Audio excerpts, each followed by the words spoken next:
Parlons laïcité, une émission proposée et préparée par RERS. RERS, les réseaux d'échange réciproque de savoir. RERS est un groupe d'éducation populaire. Les citoyens et les citoyennes participants et acteurs actifs sont sans distinction d'âge, de conviction politique ou religieuse, ni d'origine culturelle ou sociale. L'objectif est de participer concrètement à la vie de la République, même modestement, dans notre ville et dans notre région. C'est pourquoi chaque mois, nous nous retrouvons pour échanger autour d'un thème qui devrait nous permettre de cultiver et de développer notre liberté de conscience. Bonjour à tous et bienvenue pour cette nouvelle émission Parlons laïcité, nouvel épisode. Aujourd'hui, on va recevoir Jean-Marie Matisson. Et qui est Jean-Marie Matisson ? C'est le premier plaignant de l'affaire Maurice Papon. Sans lui, il n'y aurait peut-être pas eu d'affaire. Il va nous en dire tout ça. Et puis, on va quand même saluer notre invité. Donc, bonjour à Jean-Marie. Bonjour. Qui est là. Et puis, on a un intervieweur exclusif, notre Alain, extraordinaire. Bonjour Alain. Bonjour. Voilà. On a toujours pas loin de nous notre Jean-Cry ultra intergalactique, comme d'habitude. Il adore que je dise ça. Bonjour Jean-Cry. Bonjour. Voilà. Et puis on a bien sûr nos réalisateurs, producteurs qui sont toujours là. Agnès et Joël qu'on remercie également. Et puis on va commencer à passer la parole à Alain comme d'habitude. 1 heure de présentation du sujet. Et puis après, 1 heure de débat. Retrouvez l'ensemble de nos podcasts Parlons laïcité sur notre site www.rers-evry.fr. Jean-Marie Matisson, bonjour. Bonjour. Je suis très honoré d'être à vos côtés. Vous êtes un personnage symbolique de la liberté, de la justice et peut-être je vais vous laisser la parole simplement. Qui êtes-vous ? Comment en êtes-vous arrivé là ? Bien, bonjour à tout le monde d'abord. Ma famille, si vous voulez, est ce qu'on appelle une famille, nous sommes des juifs laïcs, c'est-à-dire qu'on a été élevés dans les valeurs de la République. Moi, par exemple, j'ai jamais mis les pieds dans une synagogue, sauf pour les commémorations de déportation ou autres. Et nous avons une appartenance à une forme de judéité, ce qu'on appelle comme ça, d'où le terme de juif laïque, parce que nous avons connu pendant la guerre. Voilà. C'est-à-dire, pour ma part, 10 déportés. Et je suis un fervent défenseur de la laïcité. Je me bats pour la laïcité depuis 30-40 ans maintenant. Et j'ai été, entre autres, président du comité Laïcité République.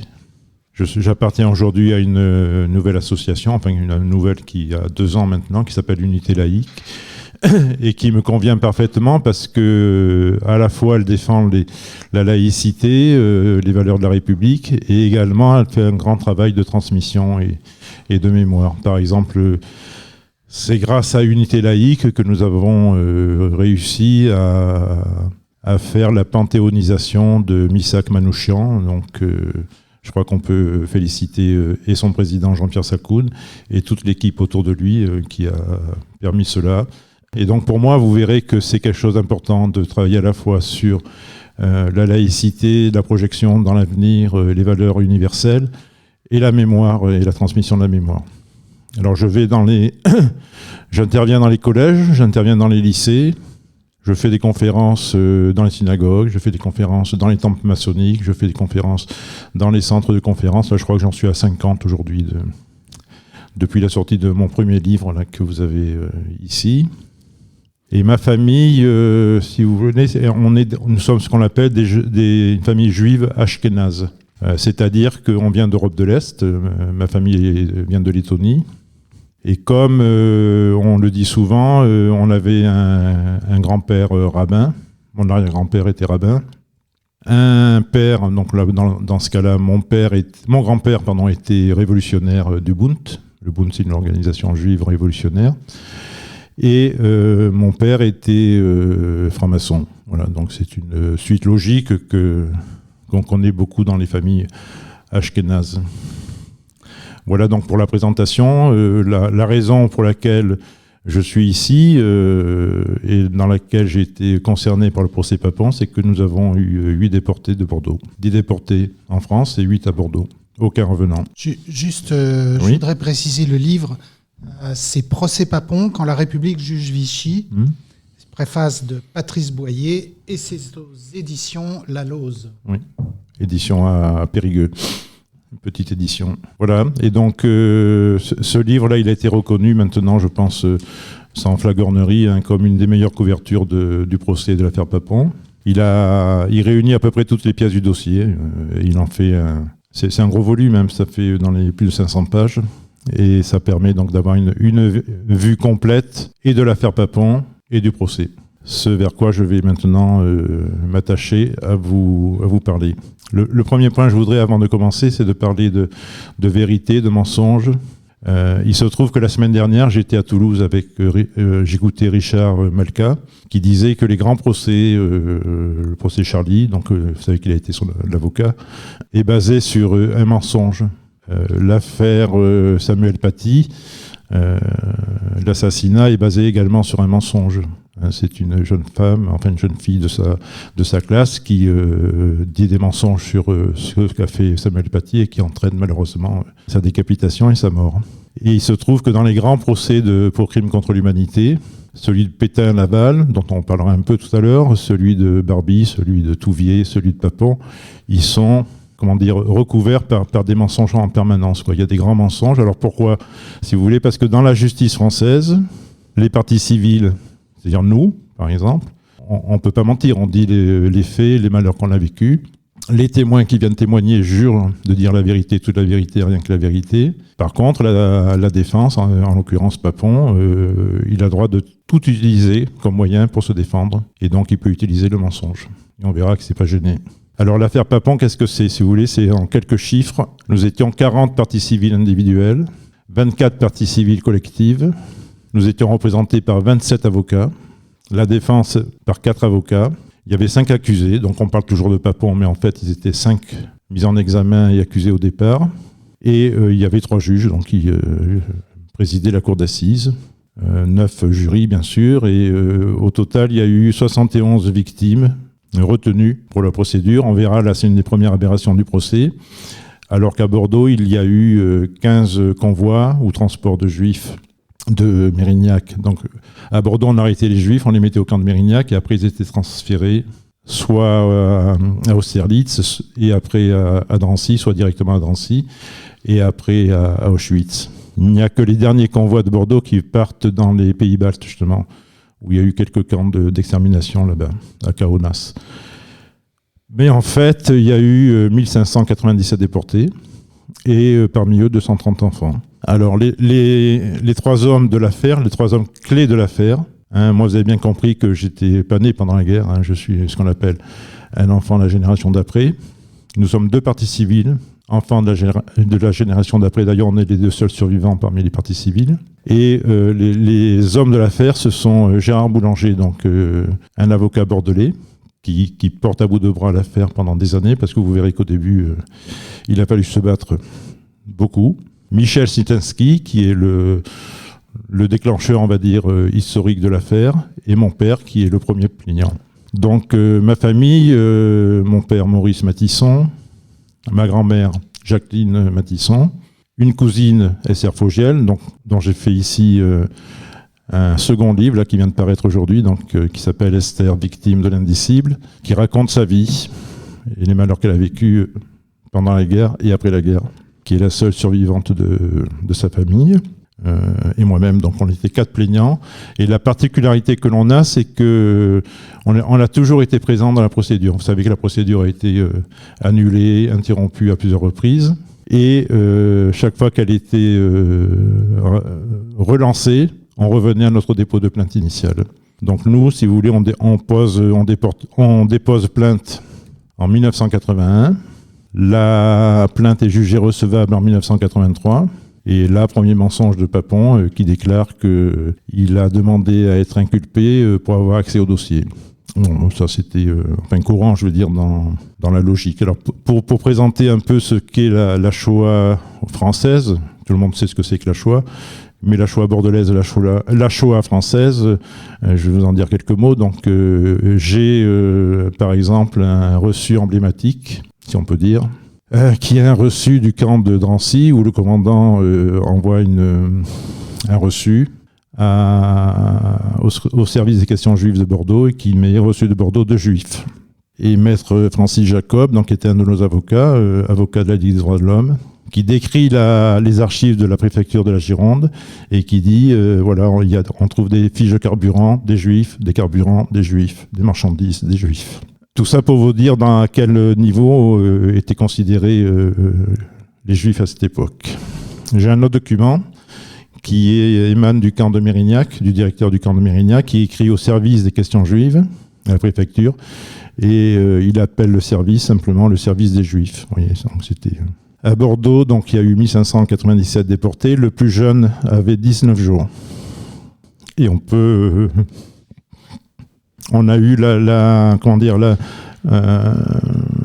des historiens qui sont venus présenter un peu le contexte de l'époque. Et il y a eu 2 historiens, entre autres Philippe Burin, qui disait que, en terre chrétienne, la disparition des Juifs a toujours été inscrite sur l'horizon intellectuel du christianisme, ce qui explique l'ampleur de la Shoah. Et Marc-Olivier Baruch, qui était un autre historien, qui disait qu'il n'y a rien de plus difficile que d'obliger un fonctionnaire de faire ce qu'il ne veut pas faire. Autrement dit, ce qu'il voulait dire par là, c'est que si le fonctionnaire le voulait, il pouvait désobéir. C'est un des enjeux du procès, d'ailleurs. C'est est-ce qu'on pouvait ou est-ce qu'on devait désobéir aux ordres uniques. Bon, Papon ne l'a pas fait, il a même été au-delà des ordres qu'on lui demandait, on va le voir très vite. Il y a par exemple le général Robert de Saint-Vincent, qui est gouverneur militaire de la région militaire de Lyon, qui refuse d'envoyer son armée pour faire des rafles, qui est mis à pied. Il reste chez lui toute la durée de la guerre, il touche ses émoluments, et puis à la fin de la guerre, il reprend ses fonctions. Et lui, il a été désigné juste parmi les nations. Il y a l'équivalent de Papon à Perpignan, qui fait pareil que Papon, enfin qui fait le boulot qu'on lui demande, et la nuit, il va chercher les Juifs dans le camp et il les fait passer la frontière espagnole. Il y a tout un service de questions juives dans l'est de la France qui refuse, lui, carrément d'obéir aux ordres, et ils ont tous été désignés juste parmi les nations, l'ensemble du service. Donc à Bordeaux, le service des questions juives, il y avait 6 personnes à peu près qui travaillaient, secrétaires et chefs. Et au niveau national, la Shoah, ça représente c'est quoi? Donc moi, je vous ai donné, je ne vais pas parler de chiffres longtemps, mais je vous ai donné un exemple, c'est qu'il y a un train qui part tous les 3 jours de Drancy, avec 1000 déportés, tous les 3 jours. Hein. Il y a eu 77 convois, trains, et il y a eu environ un peu moins de 3% de survivants. Tout ça pour dire que comparé au camp d'extermination, où on mettait les résistants politiques, les gaullistes, les communistes et autres, dans ces camps-là, il y avait 56% de survie. Vous voyez donc l'écart et la différence qu'il y a entre les déportés juifs et les déportés politiques. Et voilà, donc le 8 décembre 81, avec mon père, ma grand-mère et ma cousine, on dépose plainte pour crime contre l'humanité. Hein. Pour nous, ça a toujours été crime contre l'humanité. Alors pas contre Papon en particulier, hein, mais contre toute personne ayant concouru à la déportation de nos familles. Autre chose du contexte qui est important, parce qu'on sort donc de la guerre, on ne parle pas des Juifs à la sortie de la guerre. C'est le blackout complet, le silence complet. Et on est donc, j'ai pris un exemple en 1983, donc nous on porte plainte en 81. Papon est inculpé en 83, 2 ans après. Et en 1983, il y a Dargaud Éditions qui sort un livre sur l'histoire de Bordeaux qui s'appelle Burdigala, donc ça part de la préhistoire jusqu'à aujourd'hui, on va dire.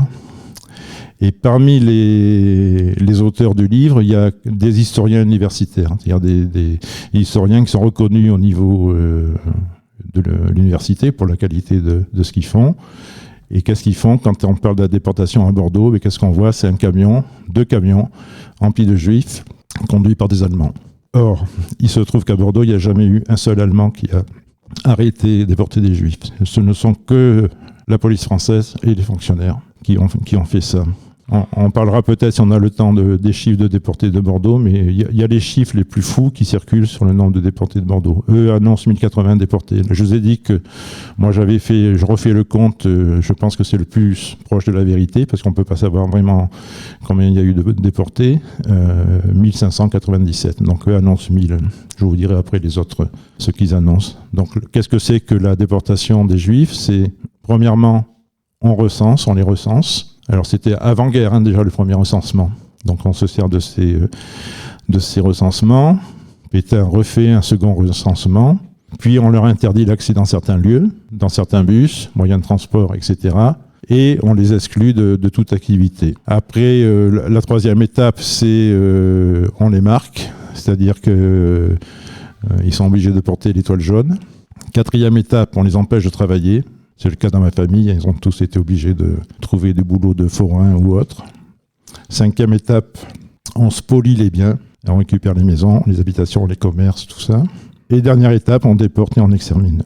C'est une série d'étapes qui se font en montant petit à petit dans l'horreur, quoi. Alors l'historique de l'affaire, en fait, il commence en 1942. Donc 42, c'est l'année, ce qu'on appelle les années noires, l'année dans laquelle les premières déportations en France se font, les arrestations et les déportations. Et ma famille, elle a été déportée en juillet 42. Donc c'est les premières, c'est juste simultanément avec la rafle du Veldiv, le lendemain, et en octobre 42. Or, au mois d'octobre 42, le père de Michel Sitansky, la sœur de Michel Sitansky, mon arrière-grand-mère et le frère d'Esther Fogel, dont il est question là, qui avait 6 ans, qui sont dans un fourgon de police, on va dire, voilà, qui attendent au milieu de la rue. Donc c'est en pleine nuit, parce que en octobre, ils avaient compris que faire les arrestations dans la journée, c'était pas possible, parce que à Livourne, par exemple, la foule s'est révoltée et s'est opposée aux gendarmes, et donc qui ont été obligés de tirer en l'air. Et donc ils ont décidé par la suite à faire les arrestations la nuit, donc en pleine nuit à 2 ou 3 heures du matin. Et ils attendent de trouver Michel Sitansky qui arrive à s'enfuir par les toits, qui rentre dans la résistance et qui passe la guerre dans les réseaux de résistance. Or, après la guerre, alors oui, je ne vous ai pas dit, mais Alice, elle a réussi à s'enfuir du camp de Mérignac. C'est une des rares à avoir pu s'enfuir de Mérignac. Et elle se déplace, elle marche dans la ville de Bordeaux, une des places de Bordeaux connues, la place Gambetta. Qu'est-ce qu'elle voit ? Les deux policiers qui sont venus l'arrêter. Donc elle les suit et elle voit qu'ils sont toujours en activité. Elle était persuadée qu'ils auraient été chassés de la police ou autre. Elle en parle à son frère et il décide là de porter plainte contre eux. Donc on est en 47. En France, il n'y a pas encore de procès pour crimes contre l'humanité. C'est le tribunal militaire qui juge des crimes de guerre. Donc il y a la plainte est reçue, il y a une enquête de police qui est faite, et l'inspecteur de police, l'inspecteur Katz il s'appelle, mène son enquête, et à un moment donné, il se rend compte que il faut qu'il cherche l'origine des ordres d'arrestation. Et il demande un mandat d'amener pour pouvoir fouiller les archives de la préfecture régionale de Bordeaux. Et le jour où il demande ça, il y a un non-lieu qui est prononcé. Alors pourquoi ? On ne sait pas pourquoi exactement en fait, mais le juge militaire, il s'appelait Bauduchamp, qu'est-ce qu'il fait ? Il répondait directement au numéro 2 du ministère des Armées, et le numéro 2 des Armées à l'époque, 47, donc c'est après la guerre, c'était ni plus ni moins que Maurice Sabatier, qui était l'ancien préfet régional. Donc il le surveillait, et dès qu'il a vu qu'on allait chercher dans les archives de sa préfecture, il a demandé à ce qu'il y ait un non-lieu. Ce qui n'empêche que Michel Sitansky a continué à travailler, à chercher. Il cherchait pour savoir qui avait fait déporter ses parents. Et il travaillait également sur la spoliation des biens. Et en 1975, c'est-à-dire vous voyez, bien longtemps après, il y a un chercheur des archives qui découvre des ordres d'arrestation signés Papon. Et donc il prévient Michel Sitansky, il regarde, il analyse, et puis donc il rassemble suffisamment de pièces, et il décide de porter plainte. Là, il porte plainte pour crime contre l'humanité. En 1980, c'est une plainte du MRAP. Alors le MRAP, c'est le mouvement contre le racisme pour l'amitié entre les peuples. Malheureusement, la plainte du MRAP est jugée irrecevable. Alors, il y a un petit litige là. Selon Boulanger, c'est le juge qui a dit que la plainte n'était pas recevable parce que le MRAP n'était pas constitué à l'époque des faits, en 1942 autrement dit. Et l'avocat du MRAP, qui est toujours là d'ailleurs, qui est toujours présent, qui moi m'a dit que non, c'est le MRAP lui-même qui a décidé de retirer la plainte qu'ils avaient déposée parce qu'il pensait qu'elle serait jugée irrecevable. Et donc à ce moment-là, il demande à des individus, à des familles, de se constituer partie civile. Et c'est comme ça que Michel Cernuschi vient voir mon père. Comme on faisait partie des premiers déportés, il nous a demandé à nous constituer partie civile. Donc on arrive en 81 où on dépose plainte. Réaction de Papon. Quand on dépose les plaintes, il dit « on me cherche des poux ». Alors, je ne sais pas si vous faites la liaison, c'est directement une allusion à Forisson, qui est un négationniste, qui disait qu'à Auschwitz, on n'a gazé que des poux. Et puis, plus tard, il affirme, donc voilà, encore fait partie des mensonges, oui, mais j'en ai sauvé aussi. Donc, pour nous, c'était un aveu sous forme d'incohérence, quoi. S'il en avait sauvé, ça veut dire que aussi, c'est qu'il reconnaissait qu'il en avait aussi déporté. Voilà. En tout, durant toute la procédure, qui a duré de 80 à 98, il n'a jamais prononcé une parole d'excuse ni de regret. Et en 83, le jour de son inculpation, donc il déclare, comme je vous ai expliqué tout à l'heure, qu'il était inculpé, qu'il avait demandé à être inculpé à sa demande pour avoir accès au dossier. En fait, il aurait été inculpé dans tous les cas. Et il déclare que si c'était à refaire, je le referais. Le personnage. En octobre 86, Jean Leguet, qui est ministre de l'Intérieur, enfin, qui représente le ministre de l'Intérieur pour la zone occupée, est inculpé. Maurice Sabatier, qui est le préfet régional, est inculpé en 88. Et Norbert Échouer, qui est le commissaire principal de la police de Bordeaux, qui est inculpé également. Et en avril 92, René Bousquet, le fameux René Bousquet, donc à rang de ministre de l'Intérieur, celui qui fait des accords Aubert-Bousquet, vous avez entendu parler. C'est-à-dire que c'est lui qui donne les enfants aux Allemands. Donc ils sont en fait, vous voyez, on avait bien 5 inculpés. Celui qu'on n'a pas pu inculper, c'est le directeur des affaires du service des questions juives, parce qu'il était décédé auparavant. Et malheureusement, Leguet, Échouer, Sabatier décèdent. Et René Bousquet, il est assassiné avant son procès parce qu'il y avait un procès qui courait contre lui, qui était sûrement le procès le plus important, puisque là, on mettait en cause l'État français dans toutes ses actions, et il est assassiné juste avant l'ouverture du procès. Donc en fait, le procès Papon, puisqu'il ne restait plus que lui, est le seul procès en France qui a jugé le rôle de l'État français dans la déportation des Juifs de France. En fait, c'est ça qu'on a réussi à faire, quoi. L'autre jour, j'étais à Sarlat, là, on parlait de ça avec un historien du procès Barbie, et on disait, quand j'expliquais ça, il y a une dame qui s'est levée en disant « Mais vous voulez dire que pour le rêve du Veldiv, il n'y a jamais eu de procès ?» Voilà, donc c'est d'où l'importance de ce qu'on a pu faire, quoi. C'est-à-dire qu'on était les seuls à avoir permis ça, là. Mais sur Bordeaux, il y avait Chaban-Delmas, donc Chaban-Delmas qui est un résistant authentique pourtant, qui a déclaré qu'il considérait Papon comme l'un des siens et qui a interdit surtout à tout son entourage de se joindre à nous. Alors, or, dans son entourage, il y avait 3 personnes importantes qui étaient le président du consistoire israélien de Bordeaux, le président de la LICRA de Bordeaux, de la Gironde, et une avocate qui était donc l'avocate du consistoire. Et personne ne bouge. Nous, on amène les preuves au président de la LICRA que son père était déporté par Papon, et malgré ça, il ne se joint pas à nous. Il a fallu attendre 1988, c'est-à-dire 7 ans après notre dépôt de plainte, pour que le consistoire israélite décide de se constituer partie civile.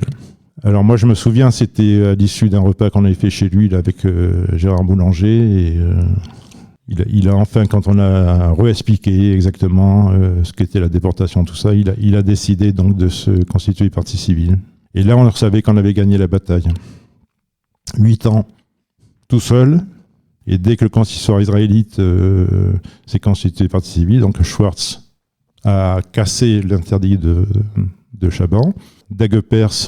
Caroline Dagepers, l'avocate, a cassé l'interdit puisqu'elle a été élue à la mairie de Bordeaux. Toutes les grandes associations se sont jointes à nous. Donc c'est là qu'on a eu le consistoire israélite central, la LICRA, la Ligue des droits de l'homme, les fédérations de déportés, les associations de résistants, etc., etc. Alors je vais vous faire passer un extrait d'une interview qu'on a fait il y a un an ou deux, là, avec le président actuel du consistoire israélite de Bordeaux. Vous m'interrogez sur le fait de savoir pourquoi la communauté, c'est-à-dire en gros le consistoire israélite, n'est intervenu qu'en 1988, alors que les signaux lancés par Michel Sitaski et Jean-Marie Matisson ont été depuis 1981. Personnellement, j'étais juste membre de cette communauté et je n'étais pas responsable, mais d'après ce que j'en ai entendu, en tout cas, il était très clair que, comme toute communauté juive implantée dans une ville, il y avait la volonté de faire le moins de remous possible. Michel Sitaski était un personnage, évidemment, qui avait une énergie, un dynamisme sans pareil, mais qui, pour nous, si vous voulez, était pas inclus dans cette communauté juive, il ne se revendiquait pas, en tout cas, et c'était quelqu'un qui était plutôt dans la contestation. Et comme vous savez, il y a un dicton qui dit que toutes les communautés juives, pour être bien intégrées et bien acceptées, doivent se soumettre aux règles de la ville. Et moi, j'estime que c'est peut-être dans ce cadre-là que le consistoire a souhaité aller dans cette direction. Après, il nous félicite, il dit qu'on a très bien agi et que sans nous, on n'aurait jamais... la communauté juive de Bordeaux n'aurait jamais pu obtenir réparation. Alors ça, c'est, si vous voulez, donc c'est l'avis au niveau bordelais. Et un jour, j'ai fait une conférence dans une synagogue à Paris, là, et le rabbin d'Alsace, qui était là, enfin qui remplaçait au même poste que Alain, on va dire, avec lequel on avait établi un dialogue, a dit de nous qu'on était des héros parce que ce qu'on avait fait était considérable. C'est-à-dire qu'est-ce qu'on avait fait? On avait permis de juger et de condamner l'État français. Et puis on arrive en 95, et Jacques Chirac fait sa célèbre déclaration que tout le monde connaît, et qui dit que, en parlant de Pétain, que ce jour-là, la France accomplissait l'irréparable, et que, manquant à sa parole, elle livrait ses protégés à leur bourreau. Et suite à ça, donc, Papon est renvoyé devant la cour d'assises, il se pourvoit en cassation, et son pourvoi est rejeté en janvier 97, et le procès commence en octobre 97. Quand on se demande pourquoi l'affaire Papon a duré aussi longtemps, donc vous vous souvenez, 98, puisque le verdict a été obtenu en 98, sans parler encore de la cassation qu'il y a eu derrière, mais simplement parce que chaque fois qu'il y avait une décision qui était prise contre Papon, il se constituait en appel et après en cassation. Donc c'était simplement ce fait-là qui a retardé la procédure. Il n'y a jamais eu d'intervention quelconque ou autre. Enfin, à ma connaissance en tout cas, mais je pense que c'était suffisant comme explication. Alors, par contre, ce qu'il faisait, il faisait des procédures annexes, quoi. Il a porté plainte contre nous pour dénonciation calomnieuse, contre mon père en diffamation, voilà, merci, etc. Mais ça n'a pas empêché la procédure d'avancer et elle n'a été retardée que par ses appels et ses pourvois en cassation. Donc Papon, il est renvoyé devant la cour d'assises en octobre 97, mais premier problème pour nous, c'est que sur les 1597 déportés, il n'est jugé que pour 71 victimes. Que les victimes que nous représentons. Ce qui fait que on n'a pas pu le juger sur l'ensemble des convois, l'ensemble des déportés, 1597. Et avec une conséquence directe, c'est qu'on n'a pas pu retenir un ordre d'arrestation signé par Papon, alors qu'ils étaient des centaines dans le dossier. Et lui disait, son avocat disait, je n'ai jamais signé un ordre d'arrestation, ce qui était vrai au vu de la procédure et des 71 victimes, ce qui était faux au niveau du dossier, puisqu'on en avait des dizaines et des dizaines. Autre conséquence, c'est qu'au moment du verdict, une des questions posées au jury était de savoir s'il était complice d'assassinat, et l'ordre d'arrestation réellement, clairement, une complicité d'assassinat. J'ai fait une conférence 10-15 ans après, et Jean-Paul Jean, qui était le président de la Cour de cassation, qui fait un peu l'historique des grands procès, qui explique qu'il n'a jamais compris pourquoi Papon n'avait pas été poursuivi pour l'ensemble des victimes. Rien ne s'y opposait. C'est simplement une décision des juges bordelais de ne pas le faire. Toute la procédure est émaillée par des décisions qui vont en faveur de Papon, en notre faveur, en faveur de Papon, en notre faveur, voilà, jusqu'à la fin où il est condamné. Donc le procès commence. Normalement, initialement, il est prévu pour durer 3 mois. Il dure 6 mois. Le premier acte du procès, c'est la demande de mise en liberté de Papon. C'est-à-dire que quand les assises s'ouvrent, il est mis en prison, à la prison de Gradignan, et son avocat demande la libération de Papon. Et nous, l'ensemble des parties civiles s'y opposent, sauf Gérard Boulanger et moi-même, on a soutenu la demande de la défense. Pourquoi ? Parce qu'on pensait que si Papon était resté en prison, il aurait fait comme Barbie, c'est-à-dire qu'il n'aurait pas assisté au procès, il serait resté dans sa cellule. Vous vous souvenez, Barbie n'a pas. Et que le simple fait qu'il soit présent l'enfonçait, puisque sa personnalité était telle qu'on ne pouvait pas ne pas comprendre qu'il était l'auteur de tout ce dont on l'accusait. Il obtient un gain de cause, donc Papon arrive et il n'est pas en prison, mais il assiste au procès. Et on passe, les 2 premiers mois, c'est la personnalité de l'accusé, donc on a eu un défilé d'anciens ministres, d'anciens premiers ministres, etc., qui sont venus le défendre, soutenir Papon, dire qu'il était résistant.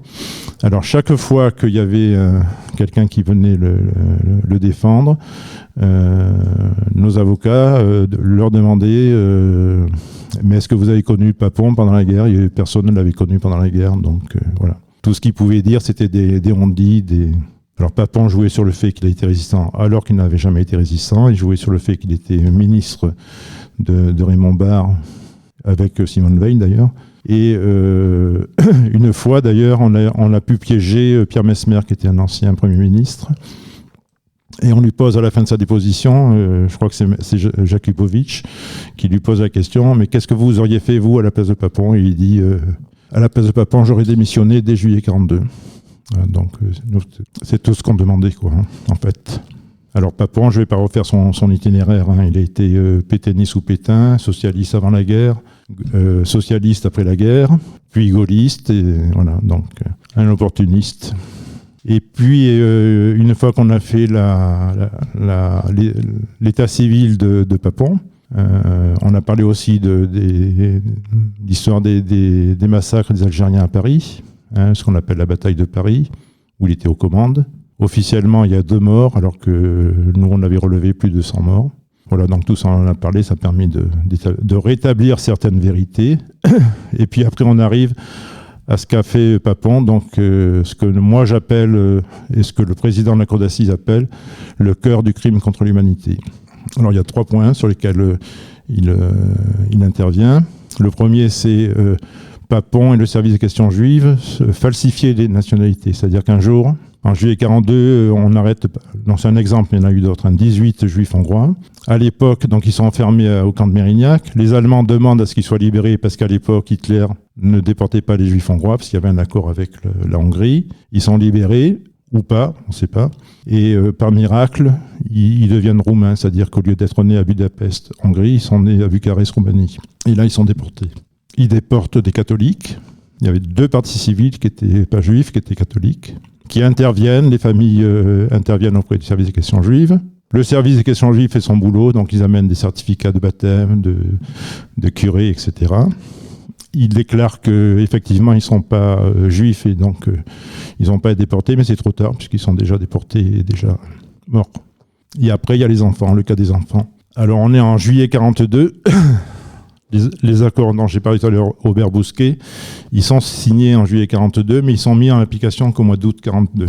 Et dans ces accords-là, donc, on donne les enfants aux Allemands. C'est-à-dire qu'avant, on ne déportait pas les enfants de moins de 15 ans, et là, on déporte tous les enfants, quel que soit leur âge. Donc, on a eu le cas de 2 déportés là, qui étaient présents au procès. Léon Ziegel, qui est connu parce qu'il a témoigné dans les collèges, lycées, etc. Et dans ma famille, on a 3 personnes aujourd'hui personne, enfin qui sont décédés aujourd'hui, mais enfin qui étaient enfants à l'époque.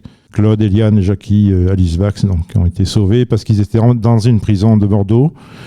Et il y a un policier qui les reconnaît, qui était un ami de la famille, qui les sort et qui les confie à mon père. Donc, mon père leur fait passer la ligne de démarcation et puis ils ont été sauvés comme ça.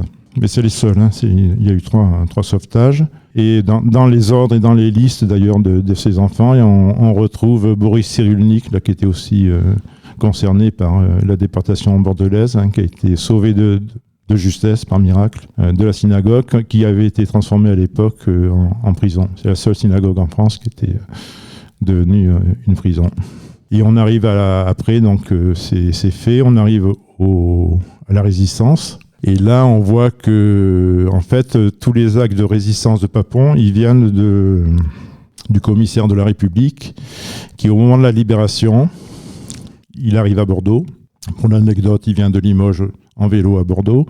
Et avant d'arriver à Bordeaux, il demande où est-ce que je vais, chez qui je vais pouvoir aller. Et il se trouve qu'il n'y avait plus de résistance à Bordeaux. Il avait été décapité par les Anglais. Pourquoi ? Parce qu'à Bordeaux, c'était une résistance antisémite et d'extrême droite. Et les services secrets anglais ont décidé de tuer tous les chefs de la résistance. Donc on a eu le témoignage de ce tueur à gages là, qui est venu au procès, qui expliquait comment il avait fait pour aller à Andernos, à Arcachon, à Bordeaux, dans la banlieue, etc., qu'il avait assassiné tous les chefs d'extrême droite de la résistance bordelaise. Donc le commissaire de la République arrive et puis il a personne chez qui aller. Et donc on lui dit, mais va chez Papon, je l'ai connu avant-guerre et tout. Et donc il se rend chez lui. Et Papon l'héberge et il devient résistant comme ça, c'est-à-dire. Alors il faut savoir que c'est le dernier jour, c'est le jour même de la libération, du débarquement, pardon. Donc quand on parle de résistant de la dernière heure, lui c'est un résistant de la dernière seconde. Mais seulement c'est resté et il a été considéré résistant grâce à ça, quoi. Et après, surtout après-guerre, il n'y a pas eu d'épuration. L'épuration sous Pétain était beaucoup plus violente que sous De Gaulle, qui, lui, il était omnibulé par deux soucis. C'était l'indépendance de la France vis-à-vis des Américains, au niveau externe, et au niveau interne, il voulait lutter efficacement contre le parti qui était le parti majoritaire après-guerre, qui était le Parti communiste. Première élection après-guerre, le Parti communiste fait 60% des voix. Et c'est une élection municipale. Et après, le dernier point, puis je vais en arrêter sur le procès, je reviendrai si vous avez des questions, bien sûr. Il déclare aussi qu'il a sauvé 300 personnes. Alors, ces 300 personnes ont bien été sauvées, mais aucune n'a été sauvée par lui. Donc, si vous voulez, il a usurpé les gens qui avaient sauvé ces personnes. Tout ça, ça a été fait par des enquêtes de gendarmerie que faisait Et donc, il arrive au verdict, et au verdict, l'avocat général, le procureur de la République demande 20 ans de réclusion, et à une voix près, il n'est pas condamné à 20 ans, et donc il est condamné à 10 ans de réclusion. Voilà, je vais rester là, parce que bon, après, il y a... Alors, ce que je voudrais, c'est parler un peu de laïcité, parce que c'est quelque chose d'important, enfin, en tout cas, dans ma démarche. Et que pour moi, c'est lié, si vous voulez, tout l'universel, le fascisme, la laïcité.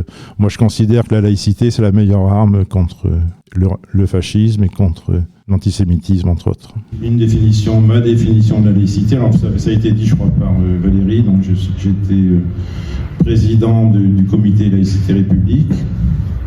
C'est moi qui, lorsque j'étais président du comité Laïcité République, ai introduit la devise « La laïcité n'est pas une opinion, c'est la liberté d'en avoir une », donc est devenue la devise du comité Laïcité République, qui a été reprise par certaines organisations, dont le Grand Orient de France.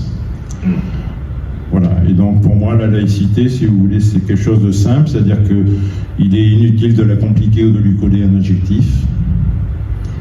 Elle vise l'intérêt général de la République et non pas des intérêts particuliers.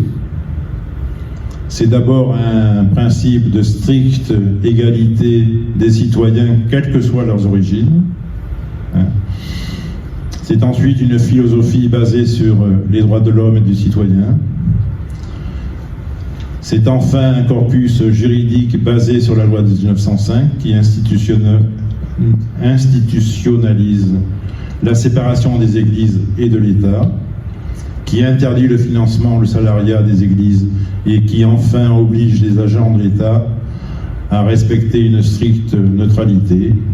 Être citoyen, ce n'est pas appartenir à une confession. En tant que membre d'une confession, tu n'es rien. En tant que citoyen, tu es tout. Comprendre cela, c'est être républicain. Et de la même façon que le juif est le baromètre de l'histoire, la femme est le baromètre de la laïcité. S'en prendre à eux, c'est s'en prendre à l'humanité et à l'universel. Voilà deux phares de la laïcité qui permettent de rester dans les rails de la République. La laïcité est universelle et se servir d'elle pour rejeter une partie de la population est en fait du fascisme. C'est ce que fait le Front National aujourd'hui. La laïcité est un principe d'émancipation et non pas de soumission. Voilà, donc je voudrais simplement rebondir là-dessus pour avoir un petit lien avec l'actualité d'aujourd'hui. Donc vous avez bien entendu ce que je dis, c'est que le juif est le baromètre de l'histoire et la femme le baromètre de la laïcité. Donc le 31 octobre, je parle de cette année, sur France Inter, Guillaume Meurice déclare que Netanyahou est un nazi sans prépuce. Le 30 octobre, c'est la chasse aux juifs au Daghestan. Le 27 et le 28 octobre, à Lyon, il y a une école juive qui est taguée « Mort aux Juifs, vive la Palestine ». À Aubervilliers et dans d'autres parties en France, on marque les maisons avec la croix juive. Le 13 octobre, Khalid Macha, le chef du Hamas, appelle les musulmans du monde entier à adopter une journée de djihad mondiale. Le 13 octobre, à Arras, le même jour, on assassine Dominique Bernard, qui est une victime directe des nazis islamistes. Le 7 octobre, en Israël, l'inconcevable est arrivé. Donc cette sentence que je prononce depuis quelques années, malheureusement a été prémonitoire. Et donc quand je parle de juif qui est le baromètre de l'histoire, c'est le grand rabbin Citruc qui l'a prononcé au cours du procès Papon. Et quand elle rejoint une phrase d'ailleurs que j'ai lue récemment dans les carnets de Cincinnatus, qui est que l'antisémitisme est comme un canari dans la mine. C'est-à-dire que quand on s'en prend aux juifs, il y a danger pour la société et la civilisation. Et si on regarde le combat des femmes en Iran, en Afghanistan, on voit bien qu'aujourd'hui, cela conduit aux mêmes nazis islamistes. Et quand ces femmes-là se battent au péril de leur vie contre le voile, en fait, elles ne le font pas pour l'imposer à leur tour à leurs tortionnaires, mais elles le font pour libérer toutes les femmes du monde. C'est en ça que c'est un combat pour l'universel. Et aujourd'hui, donc, on a 3 formes d'antisémitisme qui apparaissent. L'antisémitisme vert, c'est-à-dire islamiste. Le juif doit être chassé d'Israël. L'antisémitisme brun, c'est-à-dire celui de l'extrême droite, pour laquelle le juif a toujours été un étranger qu'il faut éliminer. Et il ne faut pas se leurrer aujourd'hui si le Rassemblement national soutient Israël, c'est juste parce qu'ils ont un adversaire commun. Et enfin, l'antisémitisme rouge, c'est-à-dire la gauche française, qui se cache confortablement dans un antisionisme qui, comme disait Yankelevitch, est une permission d'être démocratiquement antisémite. Voilà, mais c'est toujours le même qui est visé, c'est-à-dire le juif. Et disant cela, je ne confonds ni les Palestiniens, ni les Israéliens, ni les terroristes du Hamas. Les Palestiniens et les Israéliens sont tous les deux victimes des terroristes du Hamas. La violence du Hamas apparente à la pire des barbaries nazies, quand celle de l'État d'Israël s'apparente à une violence de réaction. Pour la première fois de ma vie, moi, Français depuis des générations, je ressens ce qu'ont dû ressentir les Juifs en 1933 en Allemagne ou en 1941 en France, expérience profondément troublante. C'est ce que déclare Jean-Pierre Sakoun, qui était là, je crois, la fois avant moi, et qui est un ami président d'Unité laïque. Et donc, comme je le répète, la laïcité reste la meilleure arme contre l'antisémitisme. Voilà où on est arrivé le monde, l'inconcevable est arrivé. Il aura fallu qu'Israël vive le pire pogrom depuis la Shoah pendant quelques heures, pendant lesquelles les nazis islamistes ont violé, torturé, arraché les yeux, brûlé, décapité femmes, enfants, bébés, fœtus, pour que la haine antisémite gagne le monde. Voilà où on en est arrivé aujourd'hui. Merci Jean-Marie. On va faire un petit break et puis passer ensuite aux questions. Parlons laïcité. RERS, Évry Centre Essonne, propose une formation « Valeurs de la République et laïcité ». Dans un contexte social et politique marqué par les tensions et les crispations autour du fait religieux, la laïcité est souvent mal comprise. La formation Valeurs de la République et laïcité a été conçue pour permettre aux stagiaires de contribuer à promouvoir le vivre ensemble et partager les valeurs de la République au quotidien. La formation Valeurs de la République et laïcité permet aux agents publics, aux professionnels et aux bénévoles associatifs d'être au clair avec le principe de laïcité, de mieux comprendre comment l'appliquer et l'expliquer dans l'exercice de leur métier. Cette formation est reconnue par le contrat d'engagement républicain. Son coût est pris intégralement en charge par l'État. Pour en savoir plus et connaître le calendrier des sessions à venir, contactez RERS au 01 69 36 25 14. 01 69 36 25 14. Parlons laïcité, le débat. Merci Jean-Marie pour ce témoignage bouleversant. Et puis on va passer tout de suite à vos questions-réponses. Donc... J'ai pas une question, M. Matisson, c'est un plaidoyer pro domo. Les gens qui refusent en 1942, il y en a aussi, ça s'appelle la Corse, avec le préfet de Corse et toute la population. Il y a Franco qui refuse à Hitler, droit dans les yeux, de livrer les Juifs espagnols. Et il y a surtout le sultan du Maroc qui dit « Moi, c'est des Marocains, je ne sais pas de quoi vous me parlez ». Donc c'est un plaidoyer, comme vous disiez tout à l'heure, par l'absurde. Si on était capable de le faire, on pouvait le faire sans problème aucun. Oui, plusieurs questions, parce que c'était très intéressant et merci pour cette intervention. Une question, est-ce que Maurice Papon, d'après vous, était plutôt quelqu'un d'un opportuniste sans foi ni loi ou est-ce qu'il était foncièrement antisémite ? Ça, c'est une première question. J'ai une deuxième question, vous parliez de Guillaume Meurice, connaître un petit peu son travail, je ne le sens pas du tout antisémite, donc je voulais avoir votre avis par rapport à la remarque qu'il a faite, qui était une vanne qu'on peut ne pas apprécier. Et puis la dernière, c'est peut-on critiquer la politique d'Israël sans être traité d'antisémite ? Je pense plutôt que c'était quelqu'un qui cherchait l'efficacité et quand il fallait être efficace sans compter les vies et les... Voilà, il le faisait, quoi. Et puis pour lui... Mais je vous dis qu'il n'a jamais eu ni une parole de regret, ni une parole d'excuse. Non, je pense qu'il avait un fond quand même... il se sentait supérieur, quoi. Ça, c'est clair. Sur Meurice, de France Inter, il a été largement au-delà de ce qui était autorisé, quoi. C'est-à-dire comparer Netanyahou à un nazi, c'est juste impossible, quoi. Quand on a été... c'est comme si on nous comparait, nous, à des nazis... et qu'on mettait sur un pied d'égalité ou un signe égal entre les deux, les déportés à Auschwitz et les Allemands qui... voilà. C'est pour ça que je pense que c'est très grave, parce qu'il y a malheureusement aujourd'hui une montée de l'antisémitisme dans le monde entier. Il n'y a pas qu'en France, dans le monde entier, quoi. C'est pour ça qu'il faut être très vigilant et qu'en France, on ne doit pas se permettre justement ce genre de dérapage, parce que pour moi, c'est un dérapage, quoi. Il n'y a pas de doute, quoi. Sur Israël, bon, ben on est d'accord, hein, je l'ai dit, hein, l'État d'Israël a commis des fautes, Netanyahou a commis encore et a commis des fautes, mais on peut lui dire, et en Israël, les Israéliens s'expriment, lui disent, ils s'opposent.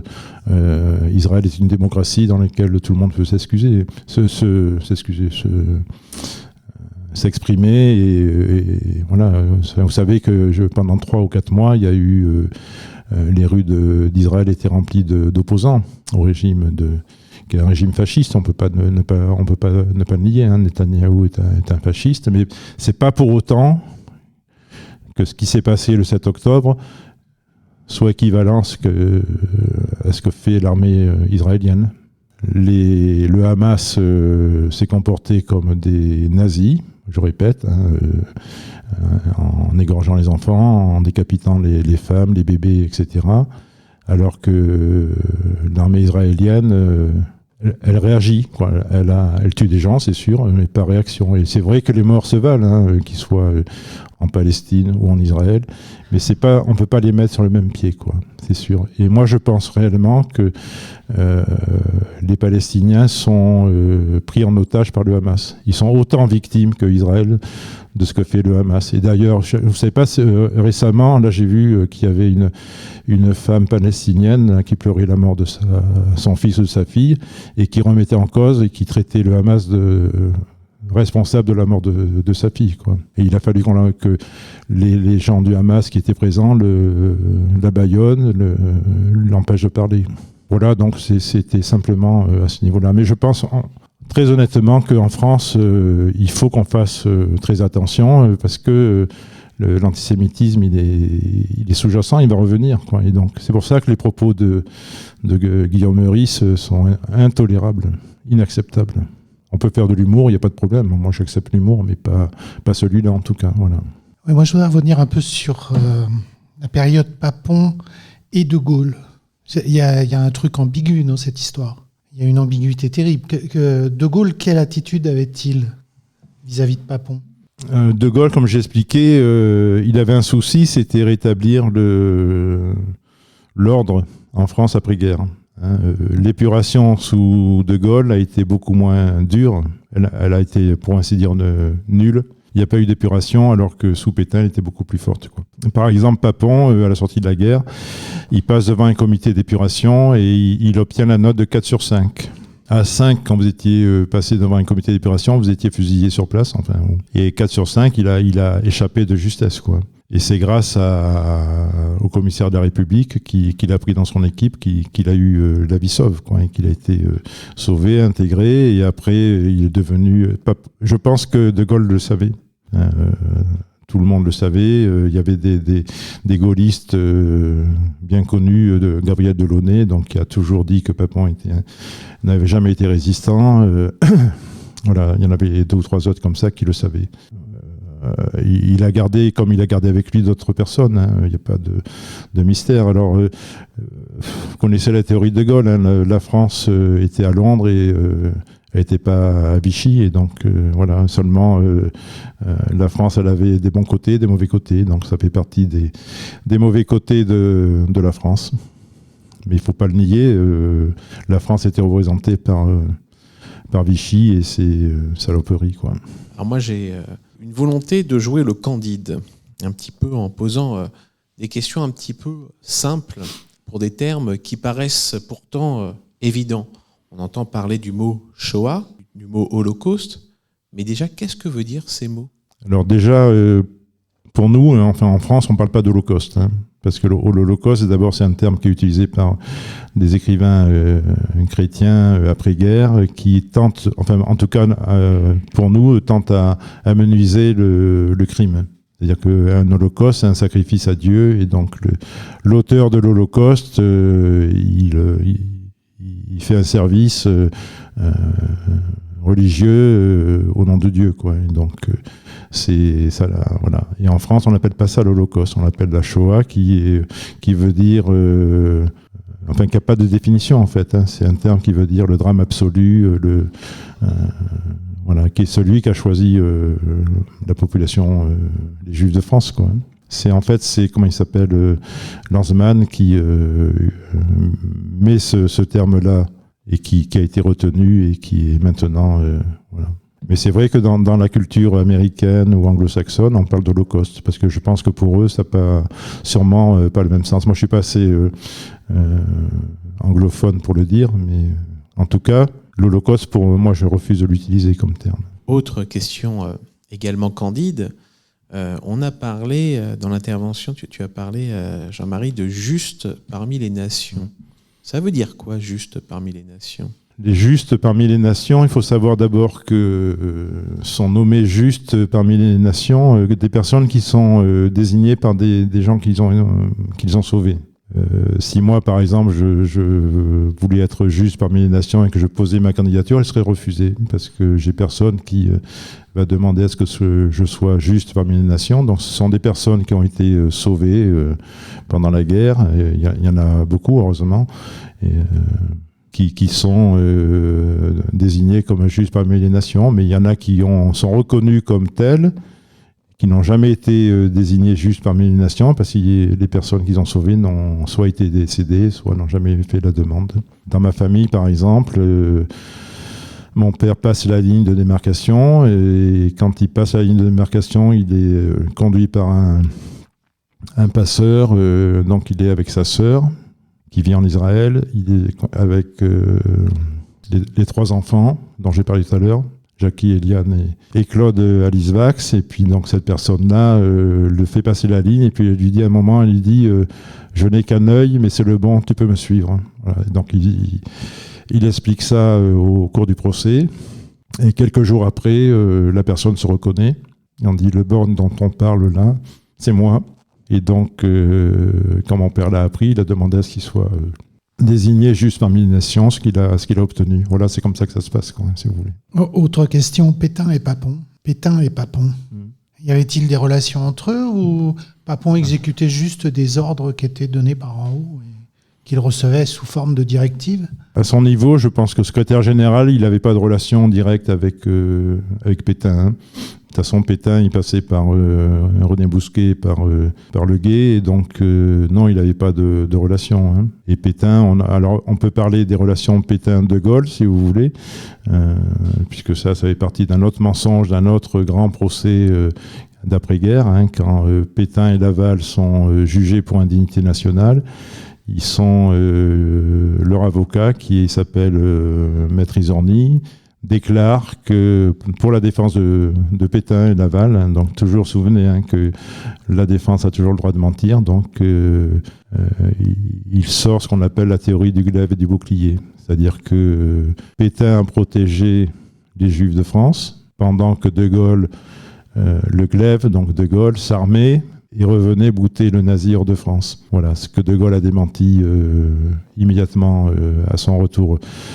Dès qu'il a appris la chose, et en fait c'est une contre-vérité absolue, et donc on a plusieurs preuves là-dessus. C'est intéressant parce qu'on a des preuves. Le premier statut des Juifs il est annoté de la main de Pétain, donc je l'ai là, enfin bon, que je présente quand j'ai un écran, et on voit très bien qu'il rajoute des professions pour pouvoir être déporté à la main de son écriture, donc entre autres les enseignants.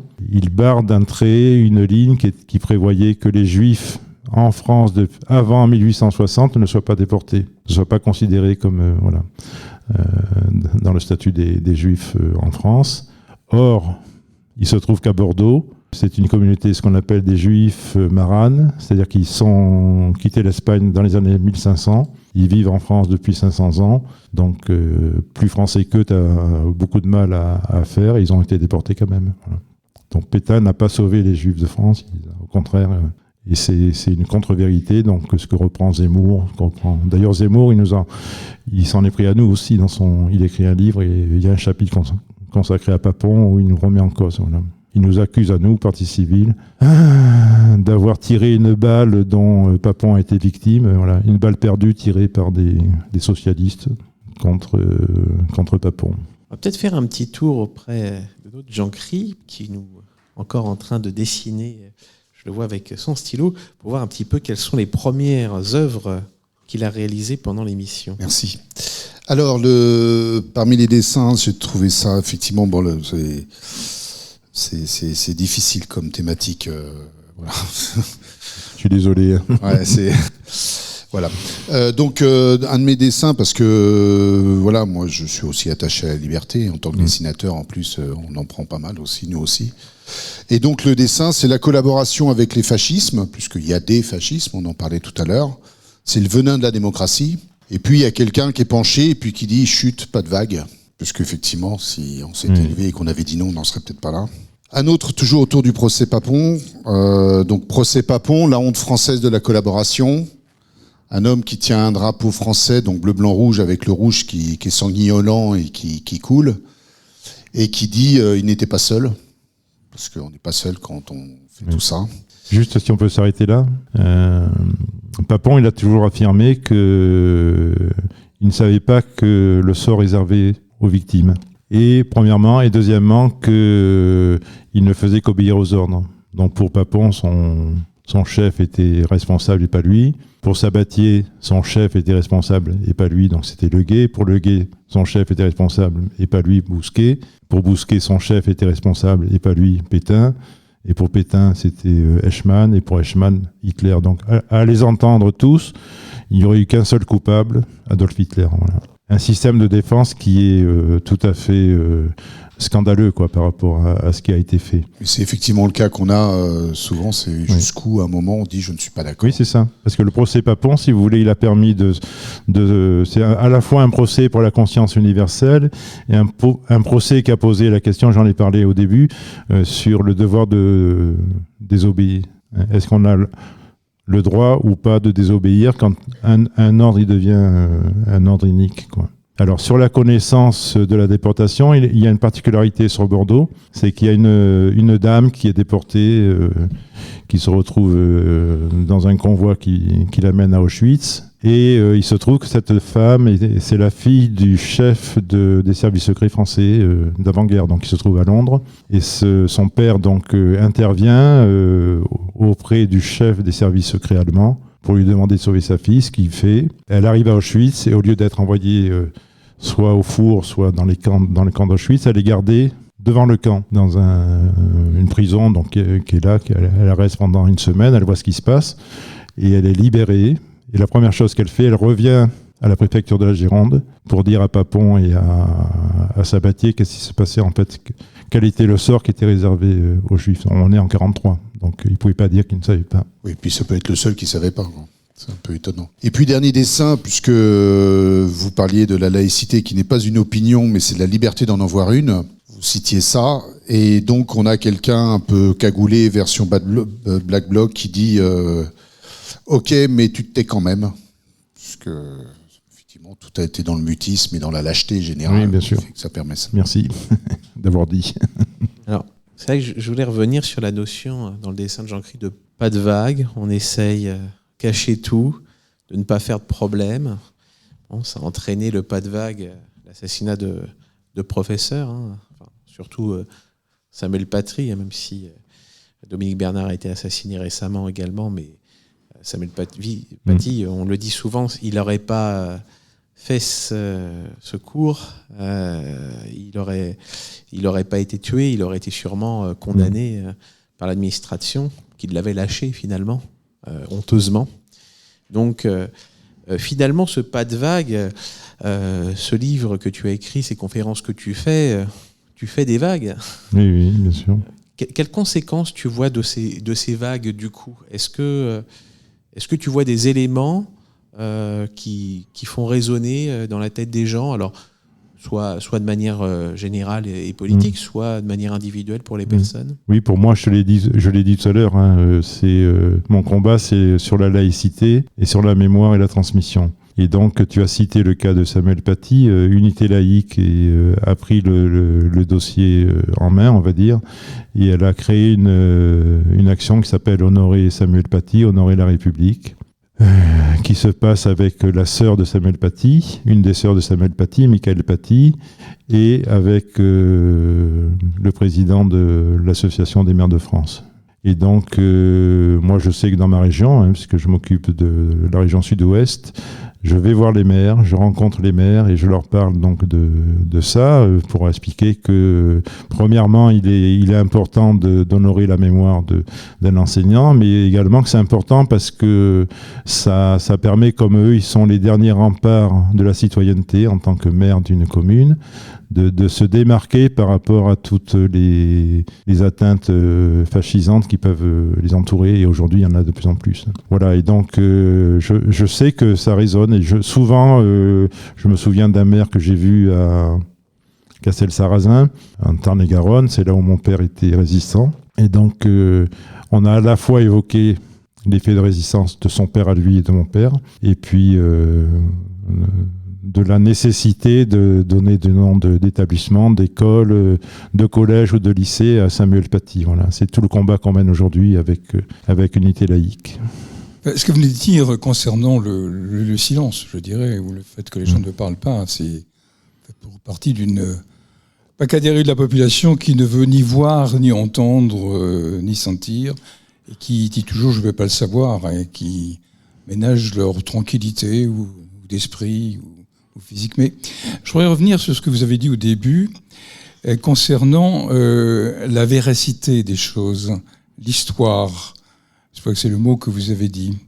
Alors qu'effectivement, dans toutes les dans tous ces problèmes que nous avons, que nous rencontrons dans l'histoire. Et on va raconter celle de Papon. Et puis actuellement, que ce qui se passe en Ukraine, ou ce qui se passe dans le Proche-Orient, le rapport à la vérité est toujours remis en cause. Et c'est pour moi le point le plus important et le plus délicat.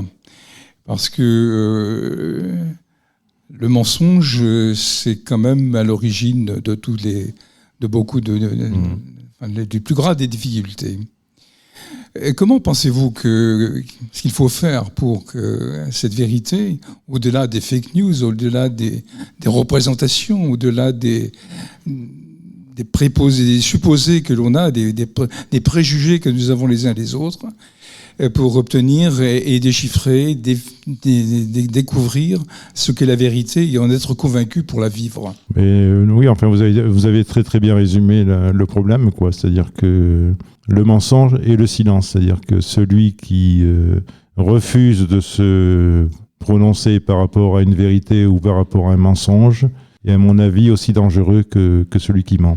Et on voit bien aujourd'hui que le laisser-faire, le pas de vague, ça a été dit tout à l'heure, sont des actes qui conduisent forcément à un État fasciste, quoi. Donc je pense que ce qu'il faut, c'est en tout cas ce que moi je fais, c'est ce qu'on fait à Unité laïque, c'est de se battre et de s'engager pour la vérité, pour dire la vérité, et ne dire que la vérité.